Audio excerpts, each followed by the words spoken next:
maneira jata tradição como minha Kota Aruba, nós estamos visitando a escola durante o período de carnaval. Papá fica emocionado a importância de cuidar do ouvido e usar earplugs durante a temporada aqui.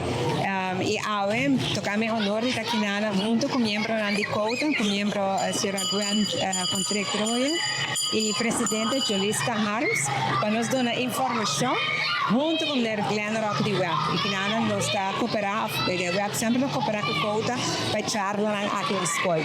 Se agradecer Dominicas Colégio por dar a nossa oportunidade, emocionada, muito interessada no tema, muito bom informar também e ojalá com essa aqui está aumentar a conscientização para os emocionados cuidar do ouvido de Trempancaba, especialmente da temporada de carnaval. O período aqui é um período bonito para os emocionados também celebrar, mas sanamente e cuidar do ouvido é muito importante, porque o ouvido está comunicado com o resto do mundo. Não quer perder, seguro não na idade young maneira muito